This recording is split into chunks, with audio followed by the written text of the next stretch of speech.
Can you give me a little prompt? Yeah. School sucks, huh?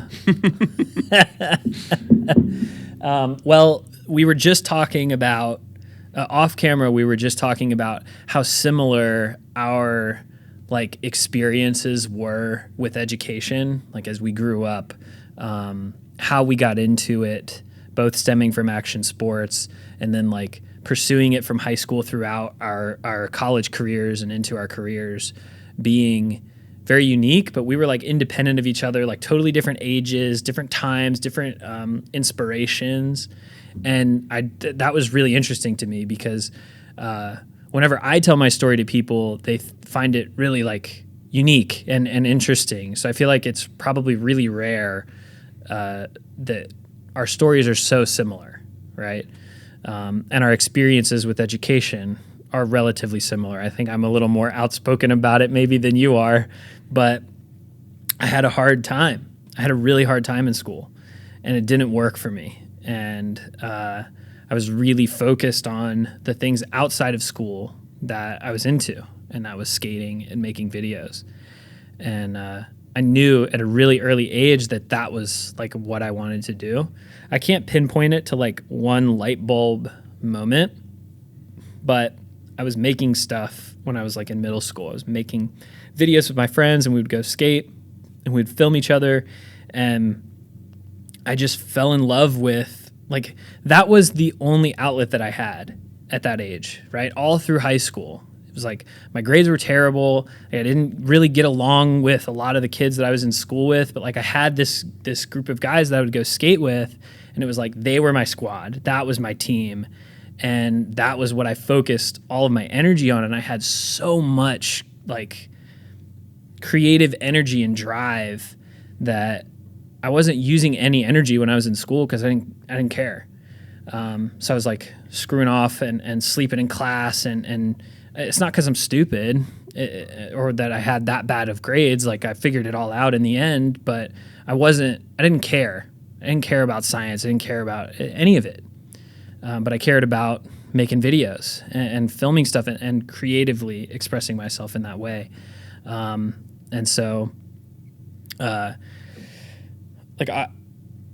when I was in high school, at age 16, I went to my parents and to my teachers, and I said, I want to drop out. I don't want to be here anymore. And how'd that go over? Right? Yeah, positive response. I had long hair, and all I was doing was skating all the time, and everybody was, how are you going to make money? How are you going to make money? How are you going to live? And I was like, I'll figure that out. But all I want to do is skate and make videos. It's all that I care about. I feel like I'm wasting my time being here. And so I had to have like a meeting, and you go into this big boardroom, and it's like all my teachers from all my different classes and my parents were divorced. So it's like that was uncomfortable for me. And there's just all this negative angst and energy. And I remember, I don't know if I've told you this part of the story, but I remember one of my teachers in particular just kind of like looking at me and then looking at my parents and being like, he just doesn't do the work. Just saying that straight up. And I was like, I told everybody this. I don't want to do it, and I don't want to be here. And education just didn't work for me. Either the type of learner that I was, the school system that I was in, the time, I don't know what factors, but it didn't work for me. And I was very fortunate in that the school system that I was in had this vocational or satellite school that would teach things like auto body and masonry and trade work, right? It was a trade school, but it was connected to the high schools. So your junior and senior year, you could just go to this trade school. And one of the programs that they had at this trade school was television production. And so when I was in there and I said, all I want to do is make videos, I feel like I'm wasting my time here. They said, well, take a look at this. And I was a sophomore when I said that I wanted to drop out. And so this vocational school had like an application process and things that you had to do to get there. And I remember going to the open house and meeting the teacher. His name's Bill Myers, and being so excited. It was cameras everywhere. It was like totally what I wanted to do, being so pumped. And but my grades were bad, and I was afraid that I wasn't going to get in. And him accepting me into that program like saved my education. I wouldn't have gone to college. I don't know what I would be doing now. That was a really pivotal moment for me. And those 2 years that I spent in that program creatively were the most free years that I ever had. Essentially, the chains were off and I could do and make whatever I wanted. And my output was so high. I was making so much stuff. Because I had resources, I had cameras, I had other kids who were interested in this too. It wasn't just my skate buddies at home, and it was like when I could get them together. It was like if I woke up and decided I wanted to make a commercial about M&Ms, I could make a commercial about M&Ms, right? Or whatever I wanted to do. And I loved that. And when I was in high school, this is the part where I think our paths cross a little bit more. I made a movie. I wanted to make a full-length video. That was like the pinnacle of action sports content. Was you get a section in a full-length video. Well, I was going to make my own. Nobody was going to ask me to do it and be in their thing because of where I lived, and I wasn't traveling because I was just a kid, right? So I was like, I'm going to make my own. And I had all this time and all these resources, and that's what I did. I filmed for 2 years and made this thing that, looking back on it now, is like a hybrid of like action sports and documenting like what I was doing every day. We filmed like little skits. There was like really crappy sketch comedy in it and all these weird things that I just kind of meshed together to make this movie. And on that DVD, dude, it's like a 2 hour, it's so long. It's like unnecessarily long. But I had so much fun making it. And you had the creative freedom to make it. It unlocked your brain to just go nuts, right? Completely. And if you didn't have that opportunity, you probably wouldn't be sitting here now. Press Rec probably wouldn't be here right now. I wouldn't be doing this. I would probably be struggling somewhere if it weren't for that opportunity. And I was just out of town this weekend, and a family friend said that like they had a neighbor or whatever. Their kid's into photography. It's like a 20-year-old kid, but he doesn't want to go to school. He doesn't want to go to college, and he's just he can't figure it out. He's trying really hard, and this is an older person, and their mentality and the mentality of my parents was you have to go to school, you have to get a degree. They beat it into my head, this idea of education is everything, and without that piece of paper, you're worthless and you'll have a hard time finding work or having people believe in you, essentially, right? And it just got me thinking about kind of what we were just talking about. So you had sort of a similar experience. I guess let's share some of those stories. So my journey getting into videos was like early, mid high school. I started picking up cameras. I wanted to film my friends riding BMX at our local trails, and I just would learn a lot. It was all trial and error. I would just film all day, come home to my parents' house, plug the camera into the back of the TV, and watch the footage and just say, what could I do better next time? How could I make that shot cooler? Was I too zoomed in? Was I panning too fast? Was I just too shaky? Just learning from repetition and trial and error was kind of how I got started. And then you fast forward to like my junior year of high school, and I'm buddies with a bunch of the skaters in my high school. There's only a handful of skaters and 1 or 2, 3 BMXers, just really small scene. So I had this idea to make a video, try to make my first like BMX skate video with some of my friends. None of us were in like the broadcasting class at the time, but I knew a bunch of my friends were in the broadcast class, and I said, hey, would you let me in the edit lab after school so I could try to make a video? I had no idea what I was doing. This is before digital. Everything was analog on tape, VCR to VCR, linear editing from deck to deck. So it was a lot of rewinding and fast forwarding to find a clip, play, or pause, record on one side, and then you'd hit record, play, just to get the tape, just to get that one clip, and then it's like record, pause, and then you fast forward, rewind, get the other clip, repeat. And then you dub the music track in after. So you're not editing to music. You're just lining a bunch of clips up onto an analog tape, and then you dub a music track after. So you have no idea how the music's going to line up to the video, which is fun because it was like more raw and organic back then. So that was that might have been my first semester of my senior year of high school, where I was like really in the lab every day after school until I could get this video made. I became friends with the broadcasting teacher. And at the time, that broadcasting program was a year-long program. You had to start at the beginning of the school year and end at the end of the year. But by then, it was already like almost the second semester, the spring semester, so I'd missed my chance to get in the class. But he said, since you have so much interest and you appear like you might be good at this, I'm going to let you in the class halfway through your senior year. And if he didn't give me that opportunity, I might not have decided to go to film school. I might have just who knows what I would have done if I didn't have that opportunity. So shout out to Bruce LeBoux for that opportunity. Shout out to Bruce LeBoux for that opportunity. I'm still friends with him on Facebook to this day. So anyways, having that opportunity halfway through my senior year of high school really changed the trajectory of like what I thought I'd want to go to film school versus figuring out whatever random college major. And at the time, this was like it was late 90s, early 2000s when I was in school. And I think back then you had limited access to information about filmmaking. You go read books, but there was no internet. There was no like articles. There was no YouTube. There's no like ways to really be into like masterclass self-taught methods, right? So film school was, I would say, a lot more important back then than it is now. But what really made my film school special was the grad students that became my mentors that really kind of took me under their wing and showed me the ropes of real filmmaking, narrative storytelling, 16 millimeter film, the whole art culture side of filmmaking, not just recording and editing. It was more thought and depth than just basics. So having their unique perspective really, like you said, that moment where you're unlocked your creative freedom and you could just think outside the box.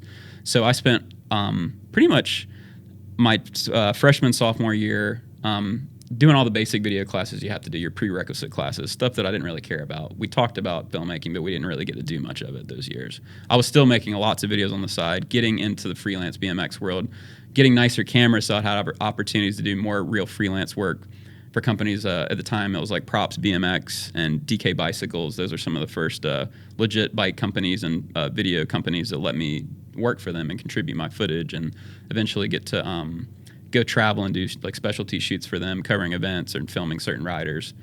So then my senior year of film school was really when I got to like go pretty hard on like making like very focused documentary and creative projects to where the sky was the limit. I could make whatever I wanted. So of course I picked to do my senior documentary about one of my good friends, Ryan Barrett, who's still one of my best friends to this day. He was a pro BMXer at the time. Now he's retired. But back then, I was traveling for a lot of other BMX projects. I was like, Ryan, just jump in the car with me. Let's go everywhere together. So we filmed a lot around here, Raleigh, Durham, went to Charlotte a bunch.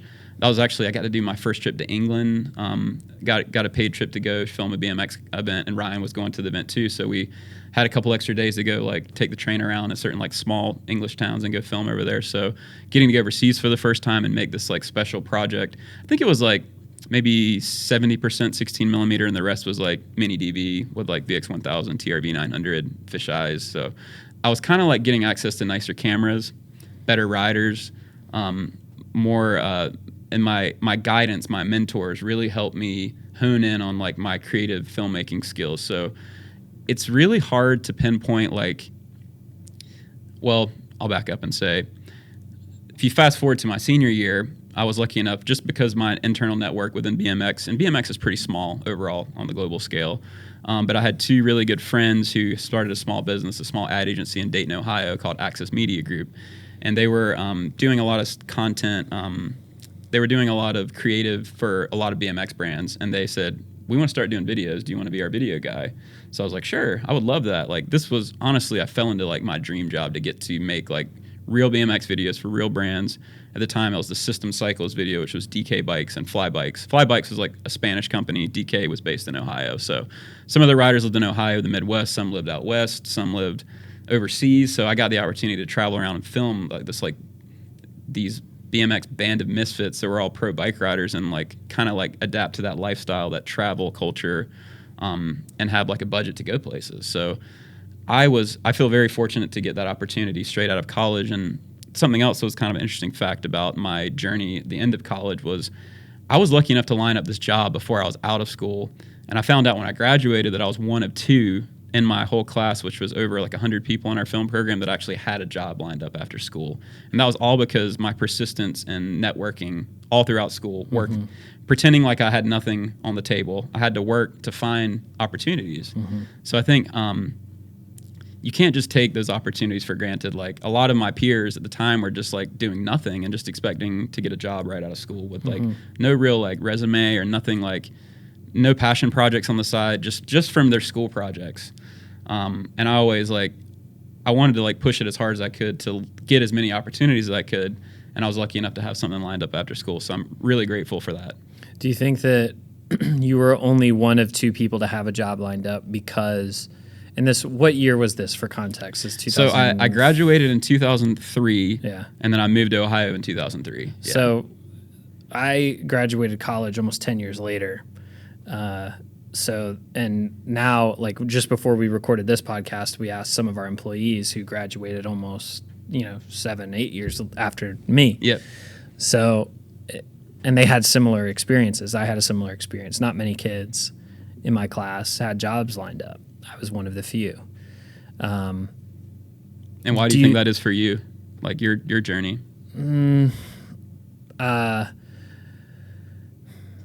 I don't know. I think that I don't know. I don't know if it's because I think it's dependent on a lot of factors, right? It depends on the market that you're looking. Like there are more jobs for creative video people in New York and Los Angeles than there are in Raleigh, North Carolina, or Dayton, Ohio. Yep. Right? Just by the nature of the market. But it's also like, what are you interested in, and are you willing to like make some sacrifices to get close enough creatively to what you want to do, especially out of school? I think that it's probably really rare that creatively people are going to hit the nail on the head right out of school.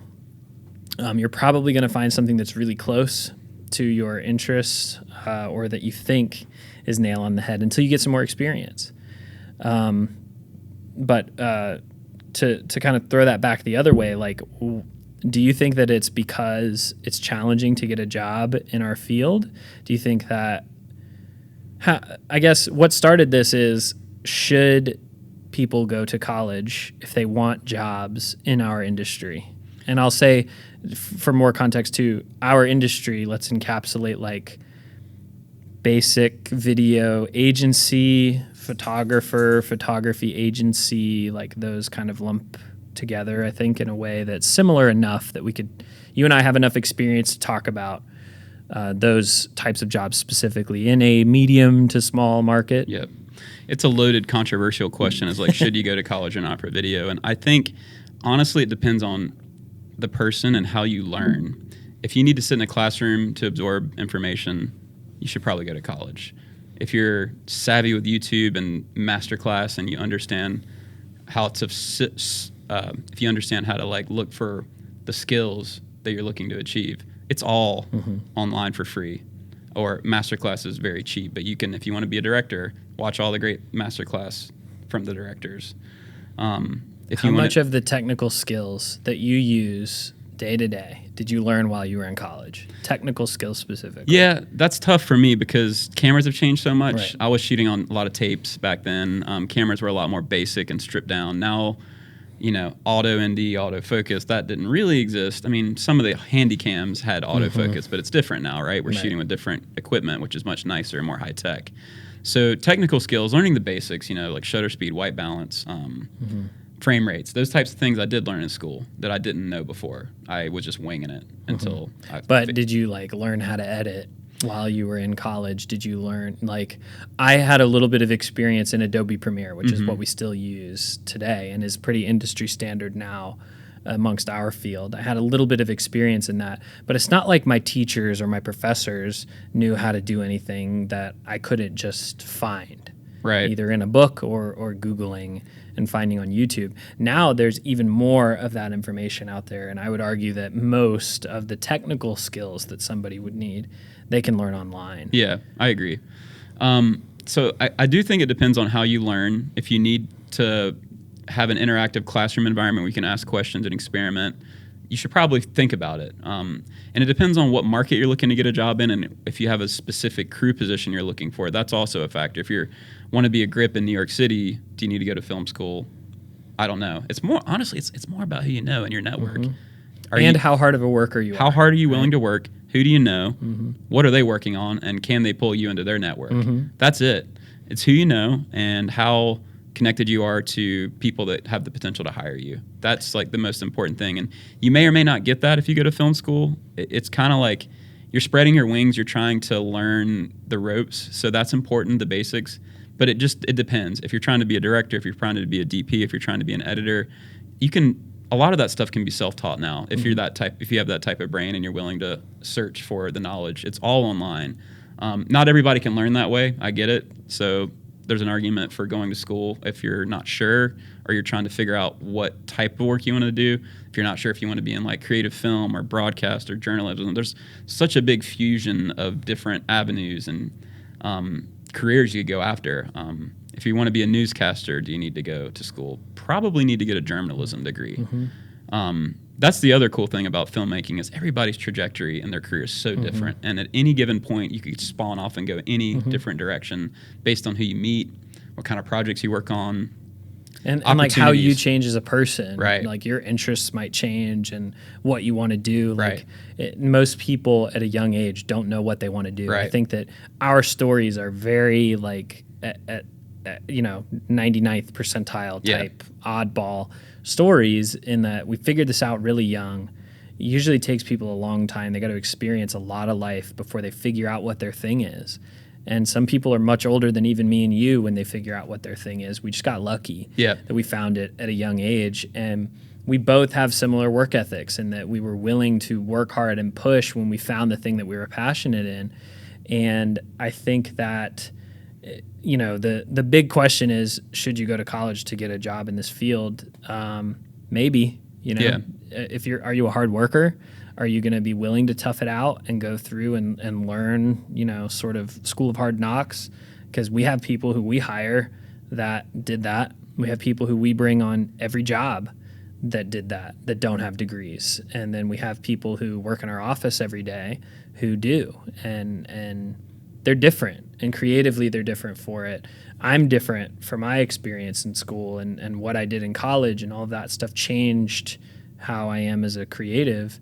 But as I said earlier, like school didn't work well for me. I was not that type of learner.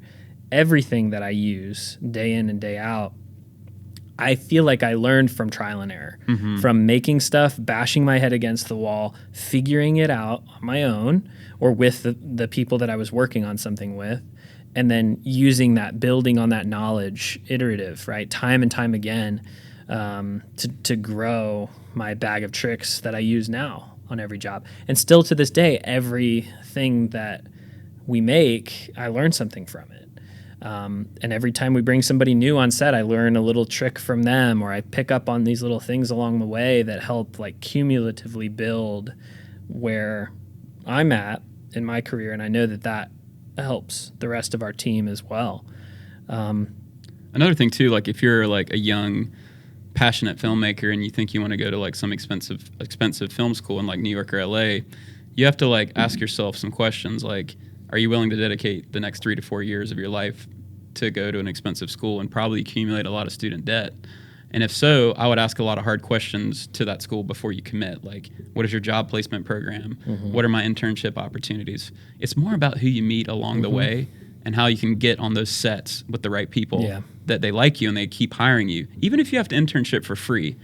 And if you don't go to school, you can still look for those internship type of opportunities. Call up the production companies in your town and say, hey, I want to come PA for free, and see what they say. They might say, no, we don't need you, or sure, we need a PA. It's worth it to Google video production in my town and send emails and reach out to people, let them know that you're there and that you're willing. Like that, taking that initiative means a lot. It means a lot to somebody like me. And right now I'm in the position where I'm the kind of person that's hiring some of those people.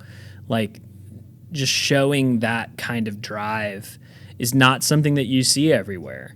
And it might mean a lot to the right person in your town or wherever you may be. I'll share this story.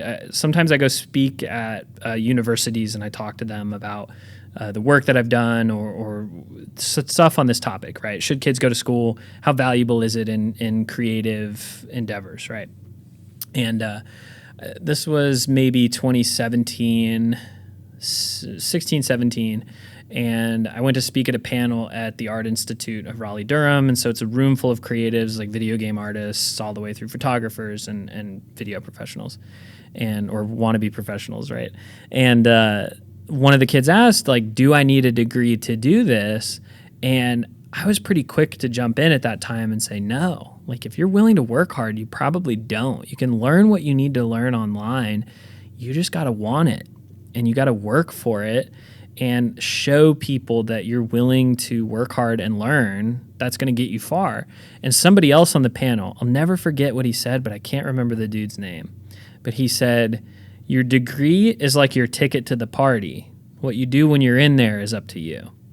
And I still think that is like so profound, that it totally is. The opportunities that I got were because of my degree. I don't know that I would have gotten those early jobs right out of school because of my degree, because it wasn't somebody who I knew in my network. It wasn't anything directly related to my interests or experience. It was somebody willing to take a chance on me for like my first 3 jobs. They were all similar but different. And it was always somebody kind of trying to take a chance. And I don't know that I would have gotten that if it weren't for my degree. So for what that's worth, I think some people do. It's not for everybody. And if you are willing to work hard, there are opportunities for those people too. And I consider myself, I probably fall somewhere right in the middle, where I hit up everybody. Mm-hmm. I freelanced for everybody that I could. I took anything that I could get my hands on to get a lot of different experience and kind of build my network and figure out where I was going to fit in this industry creatively. And that worked for me. But again, I don't know that I would have gotten every opportunity that I did if it weren't for that piece of paper, for better or worse. Yep.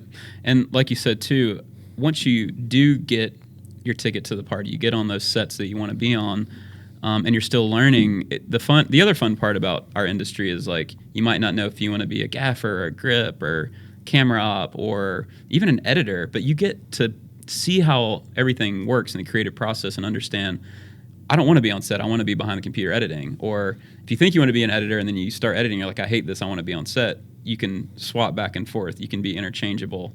The higher level you go up in the production world, the more specified your job position becomes. Like most editors at like a big production company probably don't come on set unless there's a reason to. But my point is that you'll have options. So you just have to find what you're the most passionate about, what you're the most interested about, and try to just hone in and just make your skill set as powerful as you can make it with your opportunities you have. What would you say is the best piece of advice that somebody has given you that has kind of helped you in your career? So the best piece of advice I got was one of my film school mentors, is a grad student, Chang-Hee Chun. Shout out to Chang-Hee. I believe he's still teaching film at Ithaca University in New York. But anyways, very first day of his class, he started his lecture with, how many ways is there to film a person walking through that door? And I scan the class, everyone's looking like, oh, you could put a camera here, here, and here, and trying to come up with like a solid number. And he just responded, infinity. And I was like, whoa, he's right. There's not 1, 2, 3, 10, 100 different ways to shoot somebody walking in a door. There's infinity different ways. And it's up to you to have that creative vision to understand what kind of story you're trying to tell through your shots. Are you going to close up of the feet walking through the door? Is it a full shot? Is it just their face? There's so many options in our industry, and that's what really brought me in to wanting to learn more about how the creative process works and how you stylize your filmmaking style. So I'll never forget the way he said that. That's just like burned into my brain. And I try to remember that sometimes when I find myself in a rut and just feel like everything sucks and this is just too repetitive and too boring, that you really have to step back and think outside the box sometimes. It's not cookie cutter ABC. It's you can change up the vibe in any moment. You can change your style in any moment, but understanding what you like and what you don't like and how to frame a shot is really powerful. Yeah, absolutely. One thing that I remember really vividly that somebody told me when I was early on in my career, I had a few jobs that didn't necessarily require full time of my energy and my focus and my work. And I knew that I wanted to do something involving like building a video company at some point, being my own boss, so to speak, and being a freelancer. And both my parents own their own small businesses, and I shared this desire with them. And one of the things that my mom said to me was, if that's what you want to do, then get up and go to work every day. I was like, what do you mean? She's like, get up, 9 to 5 every day and work and make it happen. And it really was about that discipline and that schedule for me that completely changed the way that I worked. I was always somebody that was pretty stringent on schedule regardless, but this was something that, like, forcing myself into that kind of mode, I maximized my time during those hours instead of kind of half in on the few things that I was doing. It was like, I'm going to sit here and focus for this amount of time and really sprint and hone in at it. I learned a lot of new skills. I tried a lot of new things. I took on a lot of additional clients, but I built a network during that time and met a lot of people in the process, and led to what we're doing now. Ultimately was forcing myself into that schedule and just grinding through it.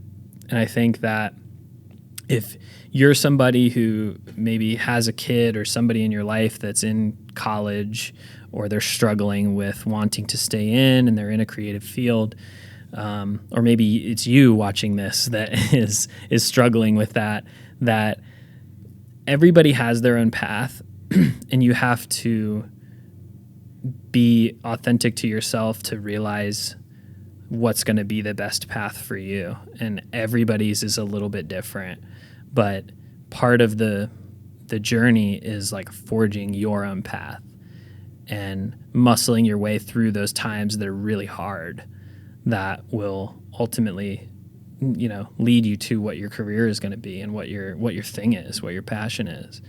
And if this isn't it, that's okay too, because a lot of people get degrees and stuff that they don't use.